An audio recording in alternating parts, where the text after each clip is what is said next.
Bien, el tema que vamos a trabajar ahora con tercer año de secundaria en la asignatura de razonamiento verbal es el siguiente.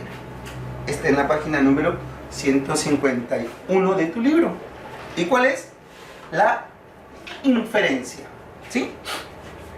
¿Te has puesto a pensar o tienes idea qué es la inferencia o qué es lo que nos quiere decir o de qué trata la inferencia? ¿Sí? ¿No?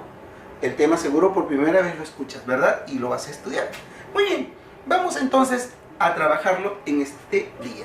Pero no sin antes hacer un repaso acerca de lo que es leer. ¿Sabes qué es leer? No te digo, sabes leer, sino sabes qué es leer. A ver, vamos a ver.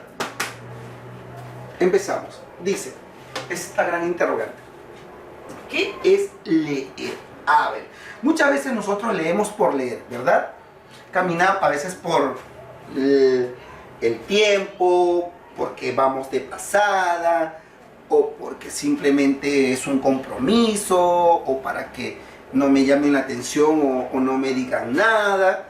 Y al final, cuando terminamos de leer, no entendemos nada. O como dicen ustedes, muy criollo, ni papa, ¿verdad? A ver, dice.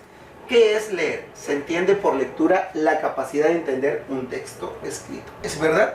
Si yo leo algo es porque lo voy a entender. ¿Y qué pasa, profesor? Si no lo entiendo a la primera, leo una segunda. Y si tampoco lo entiendo, leo una tercera. Profesor, ¿y si tampoco entiendo la tercera vez? Sigues leyendo, sigues leyendo, sigues leyendo hasta que vayas captando la idea.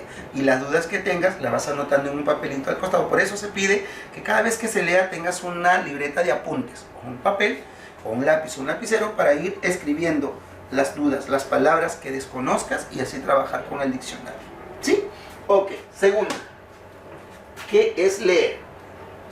Es un proceso de interacción entre el lector y el texto, mediante el cual el primero intenta satisfacer los objetivos que guían su lectura.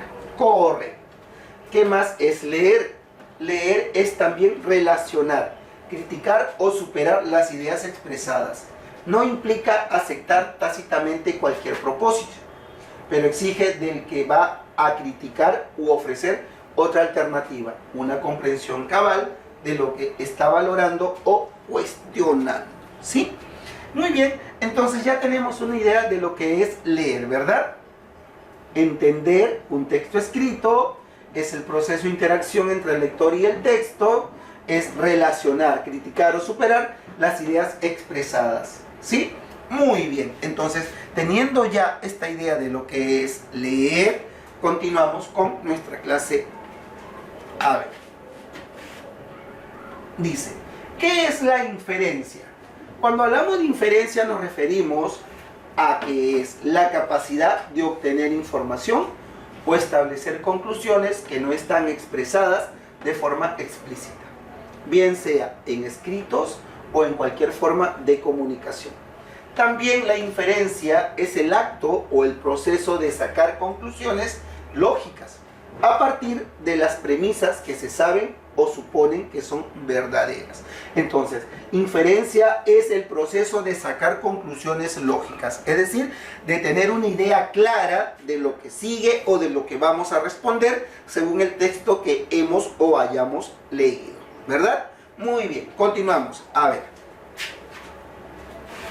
Clase de inferencia. Existen dos tipos de inferencia, la deducción y la inducción.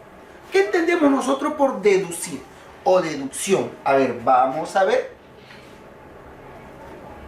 Deducción es el método que permite pasar de afirmaciones de carácter general a hechos particulares. Ejemplo, a ver, tenemos primera premisa, todos los hombres son mortales. Segunda premisa, Sócrates es hombre. En la tercera premisa sería, Sócrates es mortal entonces por ser hombre, ¿verdad? Repito, deducimos. En la primera premisa se dice que todos los hombres son mortales, es decir, la primera idea.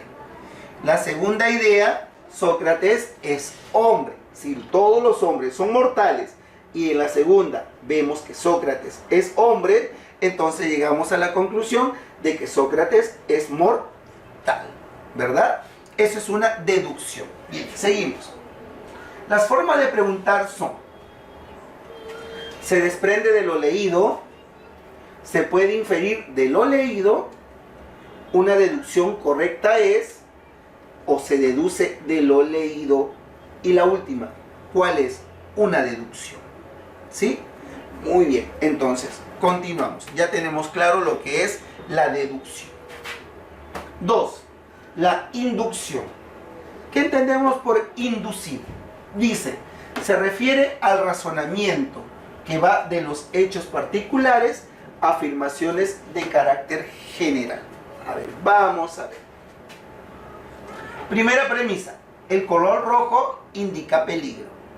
Segunda premisa, los colores pueden indicar algo. ¿Y cuál sería la conclusión? Ya la tenemos aquí, ¿verdad?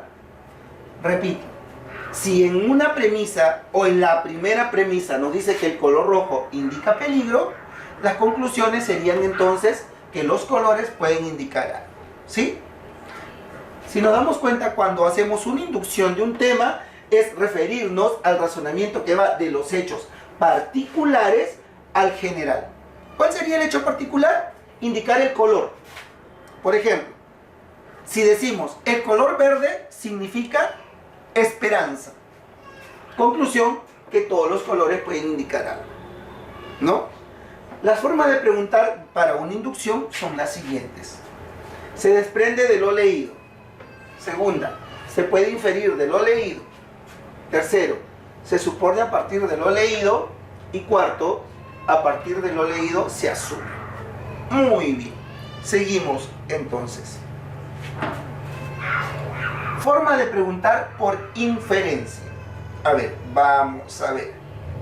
Del texto C, siguiente, 1. Deduce. 2. Se infiere. 3. Se colige. 4. Se concluye. 5. Se desprende. Y 6. Se entiende. ¿Sí? Esa es la forma de preguntarse para poder obtener o hacer un trabajo de inferencia en un texto. Repetimos, del texto se deduce, se infiere, se colige, se concluye, se desprende o se entiende. ¿Sí? Ok, a ver, continuamos. Resolviendo en clase.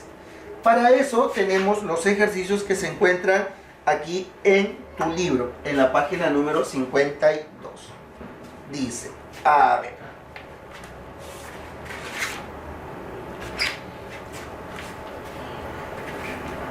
Este ejercicio lo he puesto para tener un ejemplo.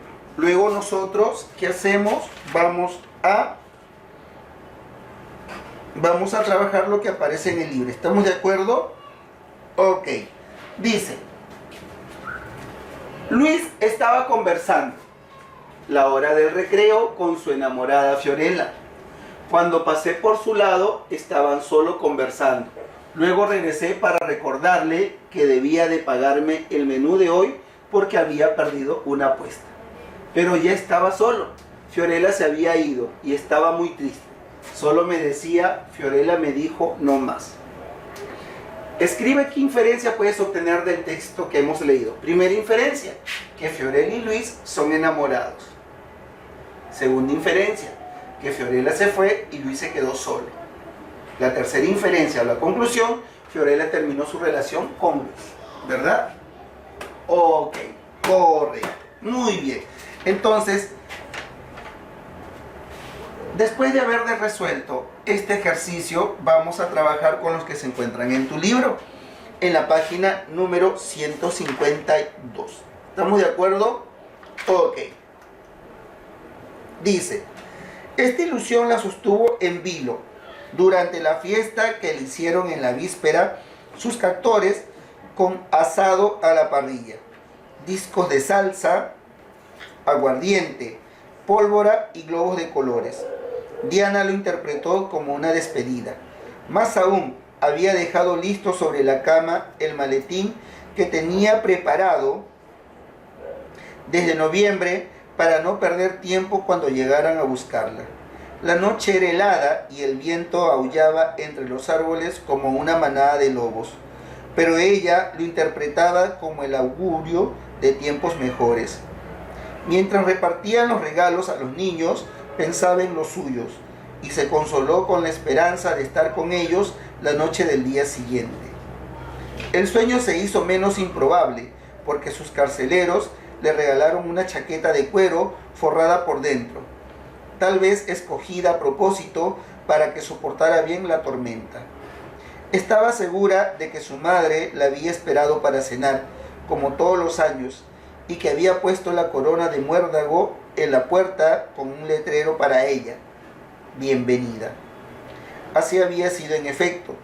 Diana siguió tan segura de su liberación que esperó hasta después de que se apagaron en el horizonte las últimas migajas de la fiesta y amaneció como una nueva mañana de incertidumbre. La pregunta 1 dice: el texto se desarrolla en torno a la celebración de alguna colorida fiesta local. B, a las expectativas de Diana por su próxima liberación. C, al recuerdo que Diana tiene de su madre e hijos. D, la ansiosa espera de una cautiva por irse de una reunión. O E, la imposibilidad de la protagonista de manejar el tiempo. ¿Cuál sería? Yo me voy entre la B y la C. A las expectativas de Diana por su próxima liberación o al recuerdo de que Diana tiene de su madre e hijos. La B. Yo marco la B. En la 1, la B. Muy bien. 2. Según el texto, el término vilo, sí. Según el texto, el término vilo significa A, hilo, B, vino, C, zozobra, D, durmiendo o E, pino. C, zozobra. Porque zozobra es como ansiedad, inquietud, ¿no? Etcétera. Muy bien. C, zozobra. 3. Presumiblemente, Diana esperó hasta el amanecer. A, para gozar de plena libertad. B, salir al torbellino. C, regresar a la cárcel. D, descansar un rato en el mueble. O E, visitar a su madre. La A, gozar de plena libertad. Muy bien. 4. En el texto, ¿a qué se refiere la palabra incertidumbres? A muchas dudas en los personajes del relato, al clima y si en verdad el día sería muy malo, a contemplación respecto al libertinaje de Diana, a que era incierta su liberación o a los cancerberos de Diana y también al día frío. A muchas dudas en los personajes del relato. Muy bien, dice, tengo esta incertidumbre de no saber qué es lo que va a suceder, ¿verdad? Son dudas, correcto. 5. Es incompatible, es decir, no coincide con lo narrado. Sostener que A, Diana siguió tan segura de su liberación. B, la noche era helada y el viento aullaba entre los árboles. C, el sueño se hizo menos improbable. D, la fiesta que le hicieron en la víspera a sus captores. O D, Diana era esperada por su madre y hermano. La C, es incompatible con la C, el sueño se hizo menos improbable. Muy bien, marcamos la C. Texto número 2. ¿Qué me dice en el texto número 2? Dice, a ver,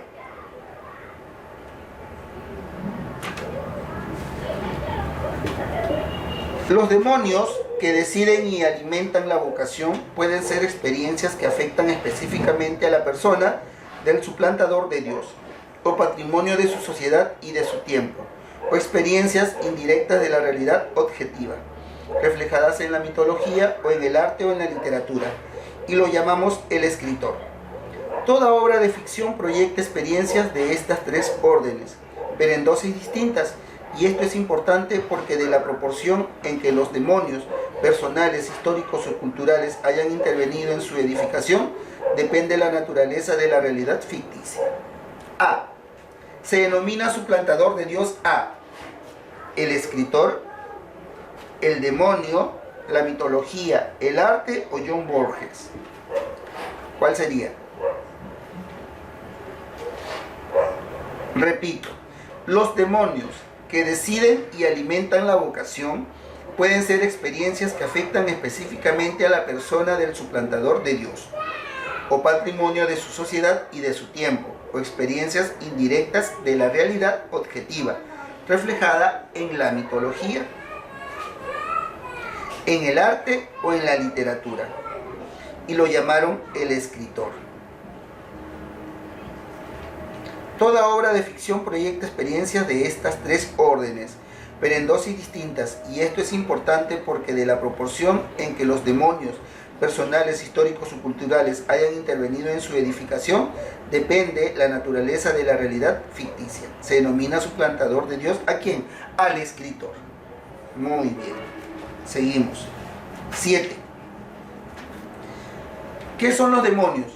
Son experiencias que afectan personalmente al escritor, experiencias que alimentan la vocación literaria, reflejos mitológicos de la realidad objetiva, el patrimonio de la sociedad en tiempo o los conflictos existenciales del autor. La A, experiencias que afectan personalmente al escritor. Muy bien. 8. Proyecta experiencia de las tres órdenes instauradas. A, obra del demonio. B, toda obra de ficción. C, todos los escritores de la mitología o Borges. Proyecta experiencias de las tres órdenes instauradas. La B, toda obra de ficción. Muy bien. 9. Se infiere del texto que los demonios son A, seres siniestros que afectan directamente al escritor. B, seres celestiales que nos protegen. C, seres mitológicos que dan vida a nuevas historias. D, seres que pueden ser suplantados. O E, seres que existen solo en la mente del autor. La A, seres siniestros que afectan directamente al escritor. Muy bien. 10. Según el texto, el término mitología es, pero sabemos que mitología es historia. A ver, A, creación. B, folclore. C, mitomanía. C, alegoría. O E, pensamientos. ¿Cuál sería? Vamos a marcar en este sentido creación. Pero recuerda, mitología es historia. ¿Sí? Ok. Texto número 3. ¿Qué me dice el texto número 3? Los ensayos de interpretación de la historia de la República que duermen en los anaqueles de nuestras bibliotecas coinciden generalmente en su menosprecio o su ignorancia de la trama económica de toda la política. Ponen de manifiesto en nuestra gente una obstinada inclinación a no explicarse la historia peruana, sino romántica o novelescamente. En cada episodio, en cada acto, las miradas buscan el protagonista. No se esfuerzan por percibir los intereses o las pasiones que el personaje representa. Mediocres caciques, ramplones gerentes de la política criolla son tomados como forjadores y animadores de una realidad de la cual han sido modestos y opacos instrumentos. La pereza mental del criollo se habitúa fácilmente a prescindir del argumento de la historia peruana. Se contenta con el conocimiento de sus dramatis personae. El estudio de los fenómenos de la historia peruana se resiente de falta de realismo. Muy bien. 11. ¿Cuál es el tema planteado en el texto planteado? La historia del Perú. Escribes ahí, la historia del Perú. 12. Nuestra gente se explica la historia generalmente de un modo A, fantástico.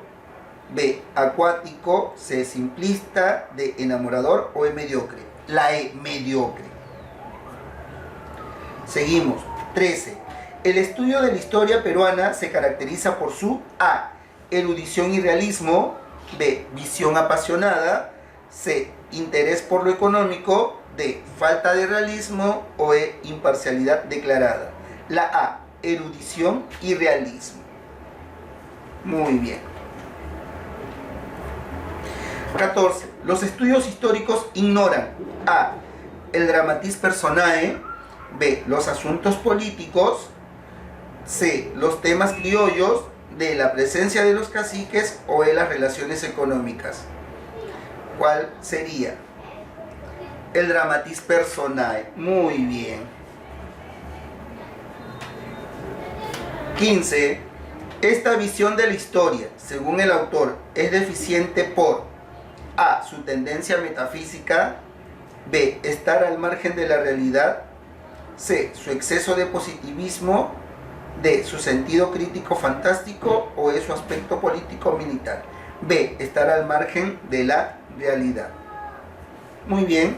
Es así como hemos trabajado entonces los ejercicios de desarrollando o resolviendo en clase.